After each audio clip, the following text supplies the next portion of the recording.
Hello, today we will be learning about cell. How does our system work? What is happening inside our body? What is the functional unit of life? Different organisms, different habitat, their structures, different life forms. The answers to all these questions are really fascinating. Biology is the science of life. All the organisms, including plants and animals, are composed of cells. A cell is a membrane bound structural and functional unit of life. It contains cytoplasm and different various cell organelles which perform different functions. Each and every cell arises from the pre-existing cells. After division, these cells become specialized to perform different functions. Therefore, cells are the fundamental, structural and functional unit of life. Now we will have a brief idea about the discovery of the cell. So Robert Hooke in 1665 was the first scientist who observed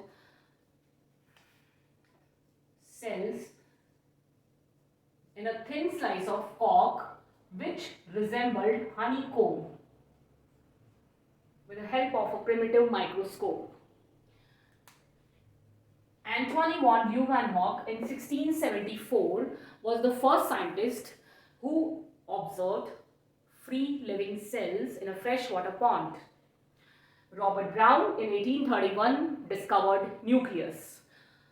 Schedel and Schwann in 1838 proposed the cell theory, which states that all the organisms are made up of cells, and cells are the basic structural and functional unit of life. And Virchow suggested in 1855 that all the cells arise from the pre-existing cells. His quote was famous: "Omnis cellula e cellula."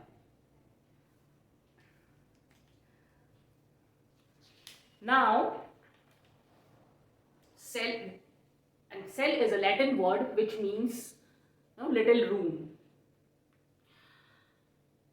Now we are going to now, on the basis of the number of the cells, organisms can be divided into two types.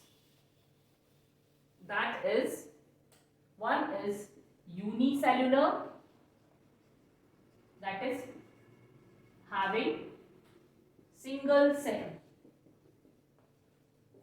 and multicellular, having more than one cell. So multicellular organisms also start their life from a single cell, that is zygote. It divides and make different various cells. So they also start their life with a single cell, that is zygote. On the basis of the structure of the nucleus, cells can be divided as prokaryotic cells and another one is eukaryotic cells. Prokaryotic cells means they don't have a true nucleus, and another one is eukaryotic cells. Now we will discuss the cellular shape and the size of the cell. Now we are going to have a brief idea about the shape and the size of the cell. So shape and size of the cell depends on the functions they perform. So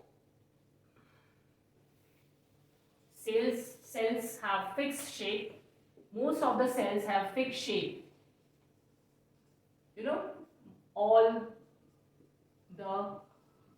Most of the plants. This is appropriate. Most of the plants and animals. Some some cells are there which keep changing their shape, like WBCs and amoeba. These are the appropriate examples where cells may change their shapes. In a fixed shape, cells may be of different types, like elliptical, like fat cells, spindle shaped, like smooth muscle cells, elongated like nerve cells, and discoid like RBCs. So different shapes are there on the basis of the function they perform.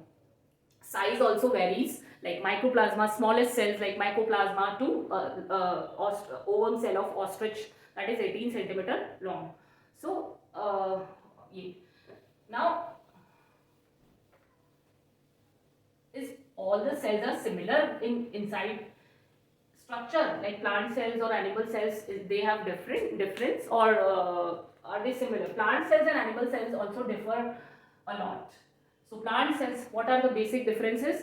Plant cells have cell wall, plant cells have plastids, plant cells have large central vacuole, they lack centriole, and plant cells doesn't have elaborate Golgi complex. They have only dictyosome. So all these features make plant cells different from animal cells. This is all for today. Thank you so much.